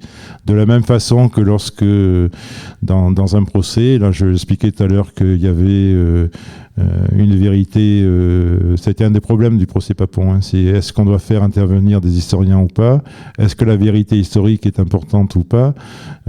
Moi je ne parle que de ce que j'ai vécu, moi j'ai assisté à toutes les audiences du procès, et ce dont je me fais l'écho, c'est de la vérité judiciaire. Par exemple, quand je dis que les enfants ont été déportés par Papon alors qu'ils n'auraient pas dû l'être, c'est ce qui ressort du procès d'assises de la Gironde. Et quand je dis ça, il y a des professeurs d'histoire qui me reprennent, qui me disent qui m'insultent même en disant que c'est faux, parce que effectivement c'est les accords Robert-Bousquet qui faisaient que on pouvait donner, on pouvait, entre guillemets, le terme mal choisi, mais que en tout cas l'État français voulait faire déporter tous les enfants. Or à Bordeaux, il y a des demandes, savoir qu'est-ce qu'on fait, est-ce qu'on fait pas, et il n'y a jamais eu la réponse pour dire qu'il fallait déporter, et il le fait quand même. Ça, c'est ce qui ressort de la vérité judiciaire. Je sais pas, moi je pense que c'est à chacun de nous de se comporter en homme, en être humain, et de dire et d'affirmer la vérité, et ne pas avoir peur, bien sûr. Et puis c'est important, quoi. Je pense que, mais c'est vraiment un problème aujourd'hui, c'est sûr. Oui, j'ai une question sur vous avez dit au début qu'il y avait des recherches de généalogie, en fait, pour savoir qui était juif, qui n'était pas juif. Mmh. Et est-ce que vous savez, vous avez dit que ça avait commencé avant-guerre, qu'il y avait eu des recherches au préalable avant la guerre, avant le... Non, je pense pas. Simplement qu'il y avait eu des recensements qui avaient eu lieu avant Pétain et qui avaient servi à dire qui était juif ou pas juif, quoi, simplement, et qui ont été repris après par Pétain. D'accord. Je vous pose la question parce qu'en fait, ma grand-mère a été arrêtée. Elle ne savait pas qu'elle était juive. Elle avait été baptisée. Ses parents étaient d'Europe de l'Est, de Budapest. Mmh. Et en fait, à cette occasion, elle a découvert qu'elle était juive. D'origine, oui. D'origine juive. Mmh. Et donc, du coup, je ne sais pas en quelle année c'était parce qu'elle me l'a pas précisé. J'étais enfant quand elle m'en a parlé. Et du coup, je me dis, mais comment ça s'est su, quoi ? Comment la Gestapo, comment ça s'est su ? Dans les recensements, on ne parlait pas de ça, on ne demandait pas ça. Mais oui, ça peut être une dénonciation, ça peut être... D'autant plus que si vous me dites qu'elle était de Budapest, ils étaient hongrois et donc au départ, ils n'étaient pas déportables. Les juifs hongrois n'étaient pas déportables, ils n'ont été déportables qu'après, quoi. Non, je ne sais pas l'origine, ça, je n'ai pas les informations. Est-ce qu'on ne fait pas référence au fichier de naturalisation en masse qu'il y a eu sous le Front populaire ? Puisqu'en fait, ils ont demandé la dénaturalisation française en fonction des naturalisations qu'il y avait eu de plus de 100 000 personnes de 27 à 36. Et ces fichiers-là existaient. Non, j'en ai jamais entendu parler, je peux pas vous répondre. La seule chose que je sais, c'est que ce qui s'est passé dans le procès de Bordeaux, c'est que on recensait les Juifs et que les premiers recensements ont été des recensements faits avant-guerre, qui ont été utilisés, qui étaient dans les préfectures et qui donc après ont été... Moi je sais par exemple que beaucoup de familles juives du procès allaient se faire recenser et présenter les médailles militaires qu'ils avaient reçues pendant la guerre 14-18, etc., etc. On voit annoter à la main médailles militaires, etc., sur les fiches de recensement. Mais le seul cas qu'on a de personnes qui ont été reconnues comme catholiques et non juives par Pétain, enfin par l'administration de Vichy, voilà, il y a eu un cas, mais pourquoi ? Parce qu'ils recevaient des certificats de baptême, des certificats des curés de leur paroisse, et ils n'auraient jamais dû être déportés, mais seulement c'était trop tard, quoi. Le temps que le service des questions juives fasse son boulot, ça mettait 7-8 mois, et dans le mois suivant, ils étaient déjà partis à Auschwitz, quoi. D'où l'importance aujourd'hui de continuer à interdire les fichiers à base religieuse. Bien sûr. Et ethnique. On est d'accord. Oui, on est d'accord. Bien que ça soit très difficile, je peux vous dire qu'il y a des gens, des professionnels du mailing, enfin, ou des fichiers ethniques qui sont capables de vous dire par quartier, par adresse, par prénom, par nom, des origines, même s'il peut y avoir des erreurs, ils sont capables de le faire, quoi. Mais c'est vrai que ça doit être interdit, c'est sûr. Alors tout à l'heure, tu évoquais la responsabilité qui était renvoyée toujours au supérieur hiérarchique et au supérieur hiérarchique. Ça m'a fait penser au responsable n'est pas coupable, qu'on a pu entendre dans l'affaire du sang contaminé notamment. Mais ça me fait penser aussi à la banalisation du mal, comme disait Hannah Arendt. Oui, bien sûr. On fait respecter les ordres. Un commentaire. Oui, non, mais ça vient de Eichmann, tout ce que l'on dit là. Le syndrome d'Eichmann, c'est ça, c'est-à-dire que premièrement, il n'est pas coupable, mais il y a quelqu'un au-dessus de lui. Et Eichmann, c'est le grand organisateur de l'extermination des Juifs, qui a fait les accords de Wannsee, enfin qui était présidé des accords de Wannsee, tout ça, qui a été retrouvé bien longtemps après-guerre en Amérique du Sud, et qui a été conduit à Jérusalem et jugé et condamné à mort à Jérusalem. Et alors, la particularité de Eichmann, mais qu'on retrouve aussi chez Papon, c'est que ce qu'ils ont fait est tellement dur, parce qu'ils ont quand même des êtres humains, ils ont un cerveau comme vous et moi, et donc ils voient bien qu'ils ont fait des saloperies quand même. Et qu'à un moment donné, c'est plus eux qui ont commis ça, c'est-à-dire qu'ils se dédoublent. La personnalité se dédouble, c'est ce qui s'est passé avec Eichmann au procès de Jérusalem et ce qui s'est passé avec Papon au procès de Bordeaux. C'est-à-dire qu'à un moment donné, par exemple, les audiences, elles avaient lieu tous les après-midi, donc ça allait de 2h jusqu'à 18h ou 19h. Et puis on parle de lui, enfin on parle de ce que le service a fait, les arrestations, comment il a organisé les rafles dans les arrondissements de Bordeaux, enfin, etc., etc. Et à un moment donné, il se lève et puis il dit mais de qui parle-t-on ici ? C'est-à-dire que pour lui, c'était plus lui, quoi. Et parce que c'est trop difficile à supporter. Et voilà, ils ont fait ça a été tellement grave et tout que pour continuer à vivre, ils sont obligés de s'en extraire et de s'en dégager, quoi. C'est ce qu'a expliqué Hannah Arendt, justement. Oui, ce que vous dites en rappelant le mot de Arendt, un sujet du projet Eichmann, pour souligner le caractère ordinaire de certains criminels, me fait penser que quand même... En 1940, le statut des Juifs en France, c'est aussi le résultat de siècles d'antisémitisme, d'une tradition très longue, en France et ailleurs, et dans d'autres pays, et que cette tradition, quand elle existe, elle a des fondements, pas seulement religieux ou par rapport à la religion, mais culturels et fondamentaux. Et c'est pour ça qu'il me paraît très important de veiller aujourd'hui à ce que ça ne réapparaisse pas insidieusement dans les esprits et que tout cela doit être regardé avec beaucoup d'attention afin que ça ne revienne pas d'abord dans le langage et puis après dans les pensées, puis après, je vous laisse faire. Dans les blagues de mauvais goût comme celle dont on a parlé tout à l'heure. Voilà, non, mais c'est sûr qu'il faut être très vigilant, c'est très très important. C'est pour ça qu'il faut qu'on continue à se battre, que moi je continue à témoigner. Je vais dans les collèges et les lycées, où il y a des enfants d'ailleurs de toute origine, et chaque fois ça se passe très bien, quoi.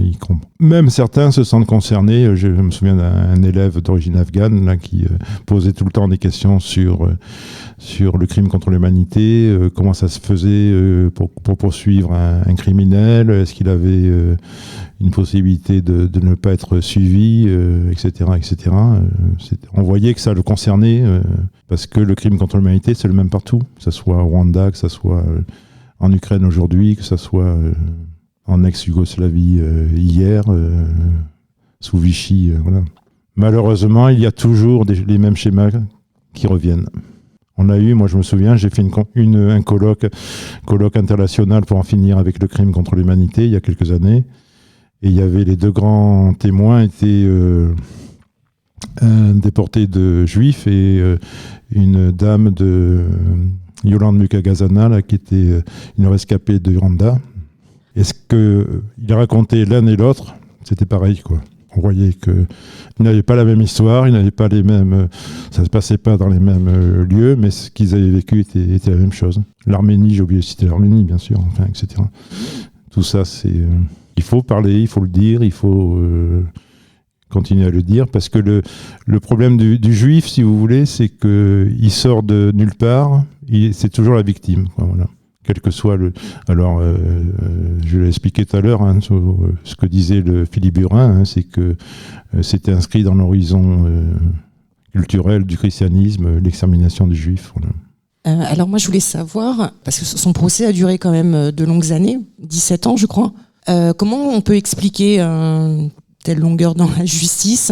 Pour vous, la condamnation à 10 ans d'emprisonnement, comment on peut expliquer que de tels crimes qu'il a commis, en fait, a donné que, je dirais, 10 ans d'emprisonnement. Mais si on suit d'abord sur la première partie de la question, si on suit la procédure, on voit que la première procédure qui est confiée donc au juge Nico, doyen des juges d'instruction, qui juge, premièrement, il a d'autres dossiers à traiter. Donc vous imaginez, il a un dossier pour crime contre l'humanité, puis il doit s'occuper de vol de voiture et de trucs comme ça en même temps. Et donc il prend 2 ans pour inculper Papon. Puis lorsqu'il va l'amener devant la cour d'assises, il se trouve que entre-temps, Papon a demandé à un jury d'honneur de le juger, de savoir s'il était résistant ou pas, et coupable ou pas. Or, ce jury, il n'arrive pas à se prononcer clairement, qui était fait par des résistants authentiques. Il y avait même Serge Klarsfeld qui était témoin dans ce jury. Pendant que le jury délibère et tout, ils interrogent Maurice Sabatier, donc qui est le préfet régional, et Maurice Sabatier dit à ce moment-là que c'est moi le coupable et Papon obéissait à mes ordres. Et donc quand le juge Nico demande l'ouverture du procès d'assises, à ce moment-là, on annule la procédure parce que on considère qu'il aurait dû mettre en examen Maurice Sabatier et pas Maurice Papon. Voilà. Donc on a perdu 4 ans là. Donc on repart sur une nouvelle procédure. Pareil, à tout moment, il y a des incidents. Voilà. Un autre incident, par exemple, qui est un incident important aussi, hein, c'est que la première procédure, ils avaient demandé un rapport d'experts. Ils avaient nommé 3 experts, pas forcément des experts historiques, mais des experts de l'administration, un expert parce qu'il parlait allemand, pardon, et puis voilà, quelqu'un qui connaissait. Alors le problème, c'est que dans les experts, il y en avait un qui était un ancien policier qui avait lui-même participé à des rafles, donc on disait, qu'est-ce qu'il va pouvoir en dire? Et ils font un rapport d'expertise, et quand la première procédure est annulée, on n'a plus le droit de parler de ce qu'il y a dans la procédure puisqu'elle est annulée. Or, l'avocat de Papon, Barrault, il écrit un livre et il introduit dans ce livre le rapport d'expertise. Donc on se retrouve au moment du procès, il dépose comme pièce du procès ce livre-là dans lequel il y a ce rapport d'expertise, mais ni le juge, ni le procureur de la République, ni l'avocat général, ni nos avocats n'ont le droit d'en parler alors qu'il est présent et que lui ne se gêne pas pour en parler. Oui. Vous voyez, il y a plein de trucs contradictoires comme ça, qui fait que... Alors la condamnation, bon, il y en a chez nous qui voulaient qu'il soit condamné à perpétuité, donc l'avocat général avait demandé 20 ans. Le problème, c'est que à l'époque du procès, 98, donc 97-98, la Cour pénale internationale n'était pas encore établie, instituée, et qu'on considérait que le crime contre l'humanité, il y avait un auteur principal, l'Allemand nazi, et un complice, l'État français. Et donc, il a été condamné, en fait, à complicité de crime contre l'humanité, en suivant cette logique, qui ne plaisait à personne, d'ailleurs, sauf voilà. Donc, il a été condamné, on peut dire, au minimum syndical du crime contre l'humanité. Sachant qu'aujourd'hui, par exemple, la Cour pénale internationale, ça n'existe plus, la complicité. Dès qu'on participe à un crime contre l'humanité, quel que soit le niveau dans lequel on participe, on est coupable. Voilà, il n'y a pas de hiérarchie dans le crime, si vous voulez. Et il faut savoir que quand la France ratifie la Cour pénale internationale, ce qu'on appelle le traité de Rome, là, qui établit la Cour pénale internationale, elle le fait à une condition, c'est que la Cour pénale internationale ne soit pas rétroactive pour la France. Autrement dit, en l'an 2000, qu'on ne s'occupe pas ni de ce qu'elle a fait en Indochine, ni de ce qu'elle a fait en Algérie, etc. Ni au Rwanda, puisqu'il paraît qu'il y aurait des militaires français qui auront participé au génocide, enfin, etc. Et que ces procédures-là, elles sont jugées en France par les tribunaux militaires. Et il y a actuellement un procès intenté par des femmes rwandaises contre des militaires français. Et ils sont accusés de complicité de crimes contre l'humanité. Alors que normalement, ça n'existe plus, quoi. Pour rappel, pour les auditeurs, on enregistre aujourd'hui, le novembre 2023, 11, parce qu'on est le mois de novembre. Et on a entendu des choses dans l'actualité assez incroyables.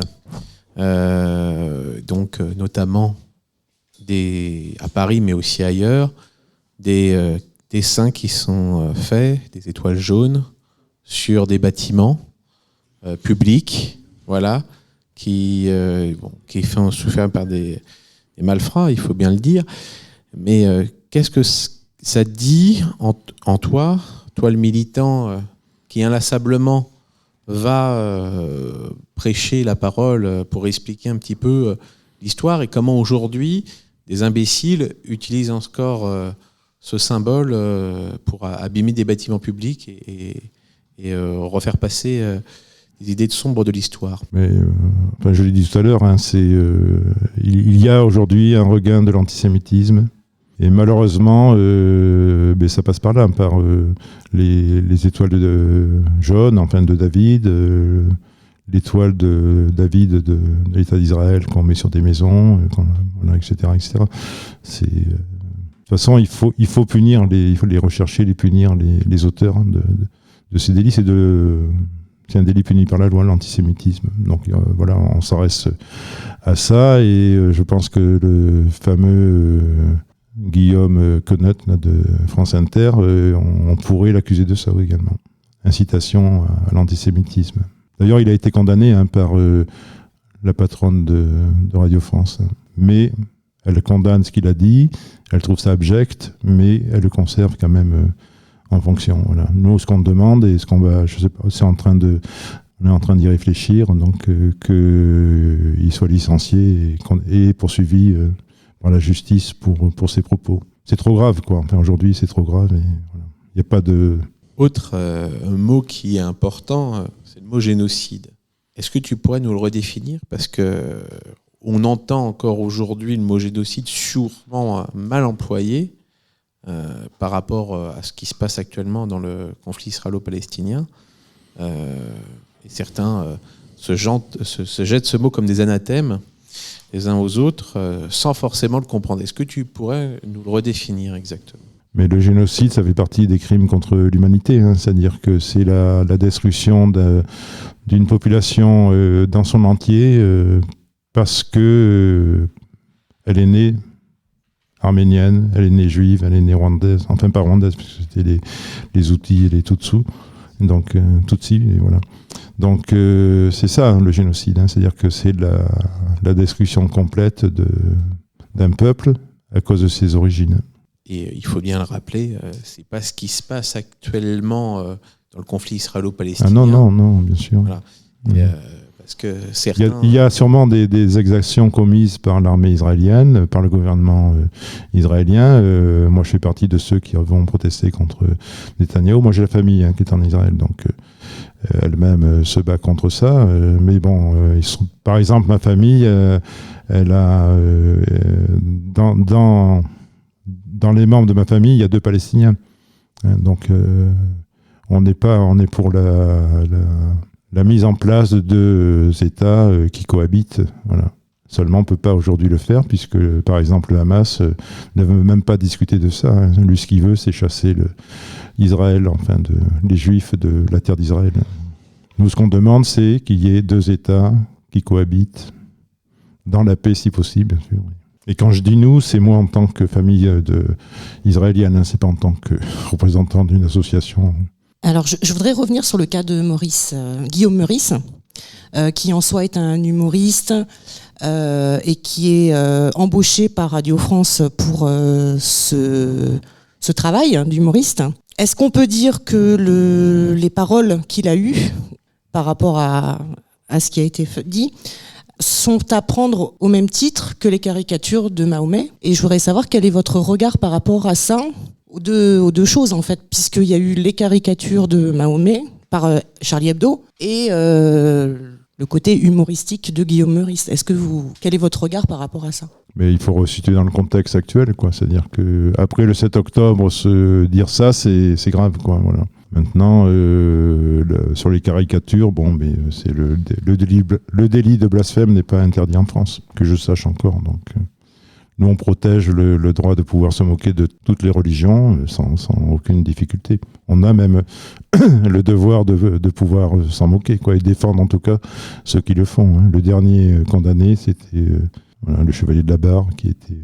Non, c'est pas le même domaine, caricature et ce qu'a fait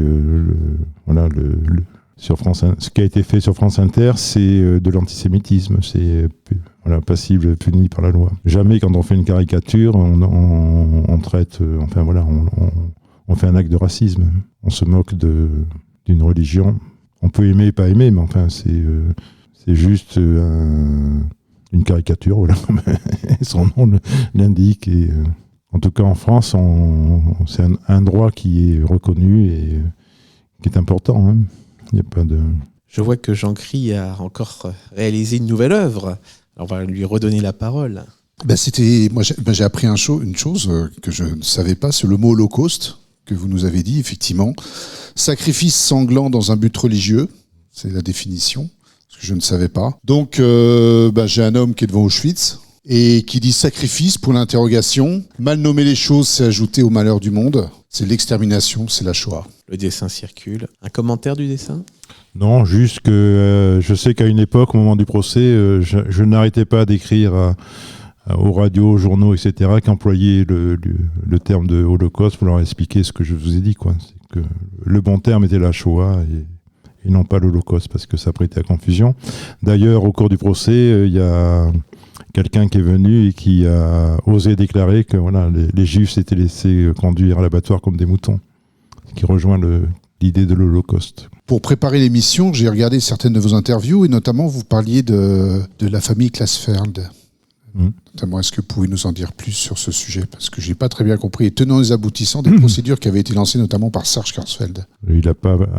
Sur Bordeaux, il n'a lancé aucune procédure. Hein. C'est-à-dire qu'on se constitue partie civile, on porte plainte donc en décembre 81, et lui, lorsqu'il apprend que Papon va être inculpé pour crime contre l'humanité, comme c'est un peu la figure de la lutte contre l'antisémitisme, contre le nazisme, à ce moment-là, il dépose, je sais plus combien, 7 ou 8 plaintes de son association Les Fils et Filles des familles déportées.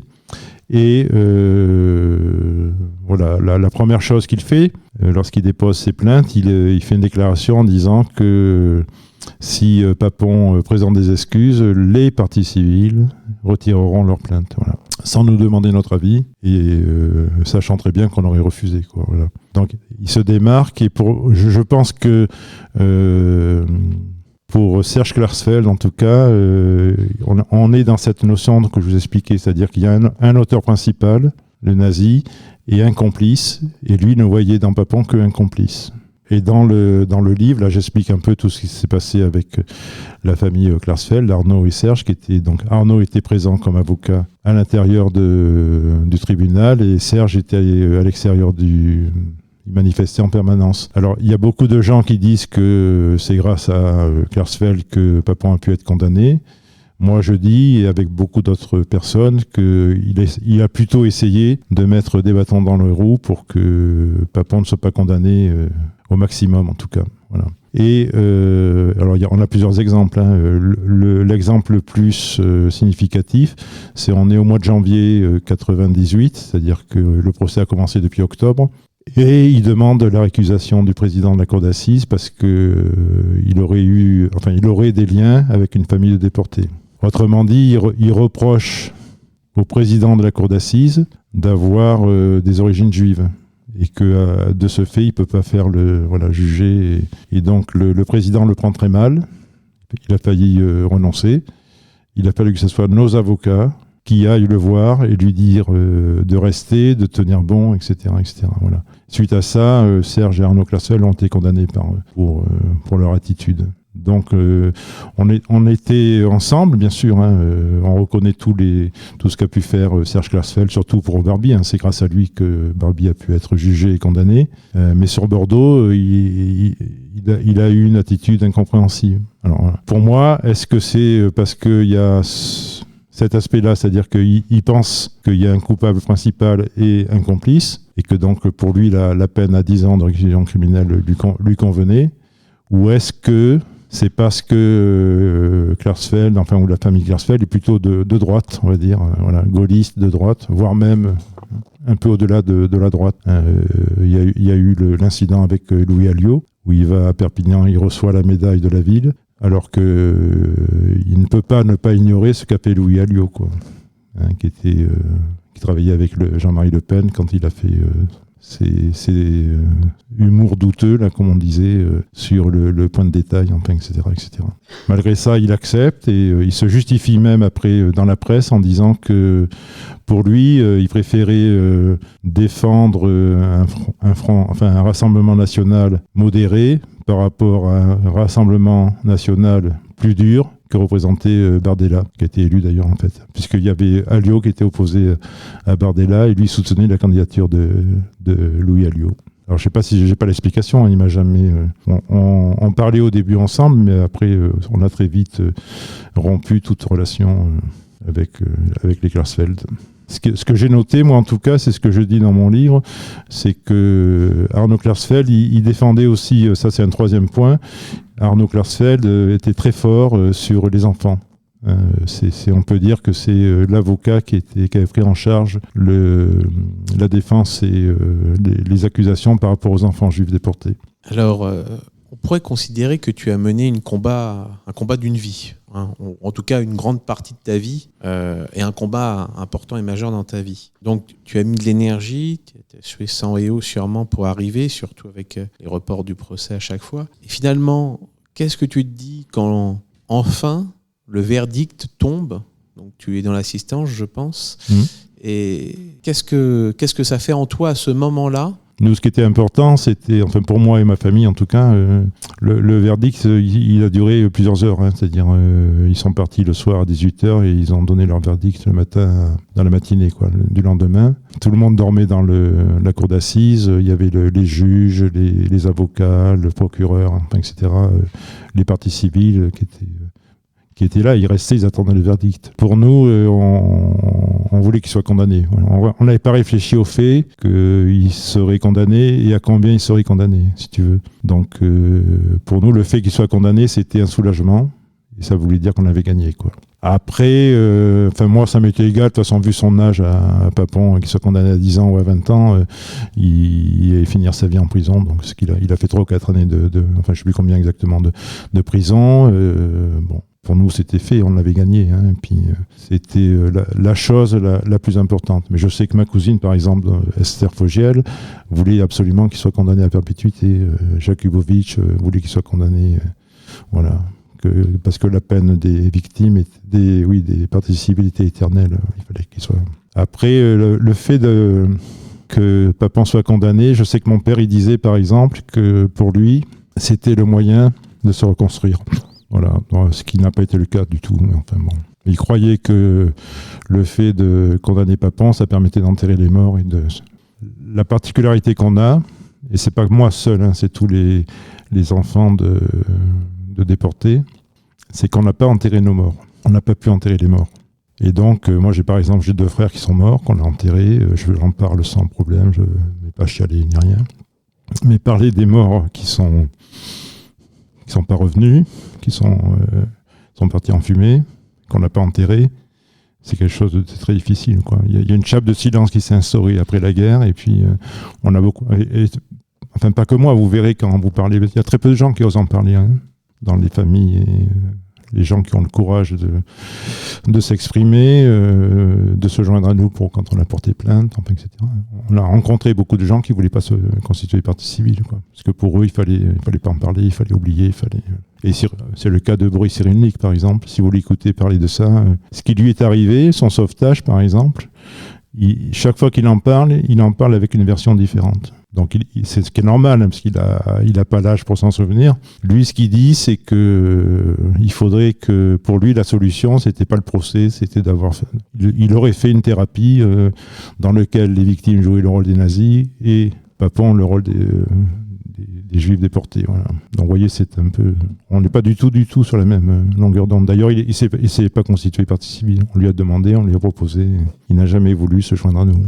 Mais enfin, on respecte, il n'y a pas de problème. Avec les événements actuels, et on voit toute cette agressivité, et comme on est dans une émission qui parle de laïcité, j'aurais aimé entendre de votre bouche la définition de 3 choses différentes. Juifs, israéliens et sionistes. Et je pense que dans le domaine de la laïcité, de bien réexpliquer quelles sont les 3 définitions de ces trois mots est important. Juif, c'est quelqu'un qui appartient à une famille qui a appartenu à une mouvance religieuse. Hein, y a pas, voilà. Donc moi, je suis pas juif. Hein, je suis ce que j'appelle un juif laïque. Pour moi, je suis pas juif, mais je ne peux pas. Par exemple, aujourd'hui, je dis nous les juifs, tu vois.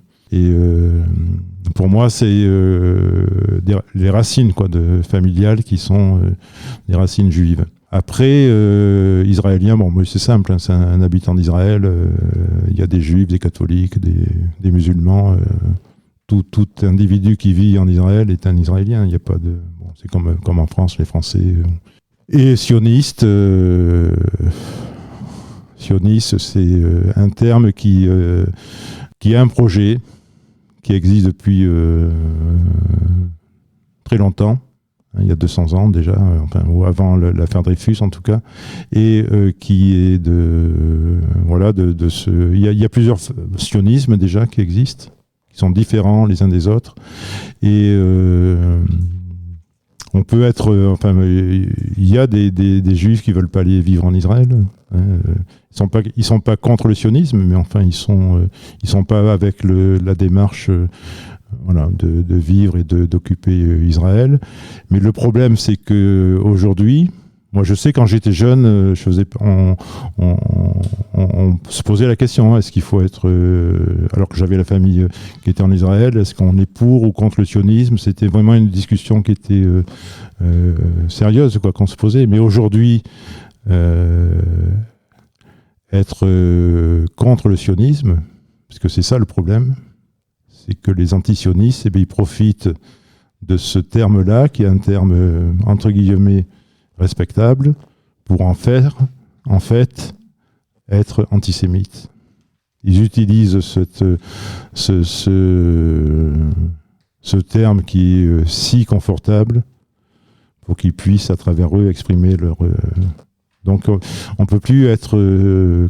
contre le sionisme aujourd'hui, puisque être contre le sionisme aujourd'hui, ça veut dire chasser les juifs d'Israël, et chasser les juifs d'Israël, c'est être antisémite. Mais tout ça parce que ça a évolué, il n'y a pas forcément, c'est un terme, lui, qui est vraiment, qui a beaucoup, beaucoup évolué. Je pense que tout le monde qui est ici a déjà entendu le terme par rapport aux juifs, race.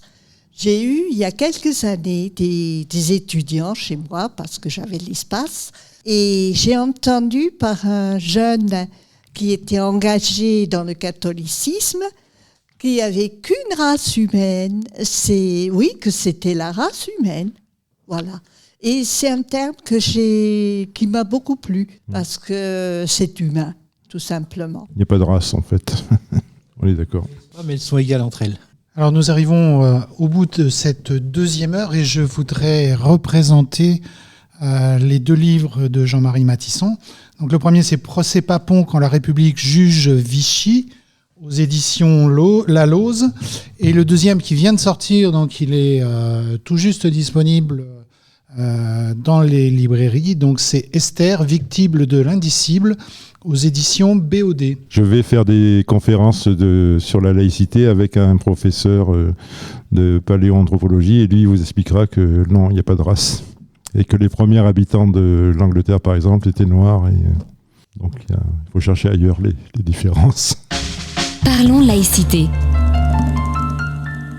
Merci beaucoup Jean-Marie de ce témoignage ô combien poignant. Merci à tout notre public fidèle, même pour le lendemain d'un jour férié et en pleine vacances. Donc on est content de vous avoir eu. On va se retrouver comme chaque mois le mois prochain, le premier jeudi du mois de décembre. Aujourd'hui, on est revenu dans notre local aux Pyramides du réseau d'échange réciproque de savoir. La prochaine fois, ça sera bien à la MJC Simone Signoret qui nous réaccueille de nouveau. Et on aura Jacqueline Costa-Lascou qui va venir pour nous parler des adolescents et de la laïcité. Je vous remercie et je vous souhaite une très bonne soirée. À bientôt. Cette émission est à présent terminée. Retrouvez l'ensemble de nos podcasts Parlons laïcité sur notre site www.rers-evry.fr. Et pour rester informé de notre actualité et communiquer avec nous, rendez-vous sur notre page Facebook.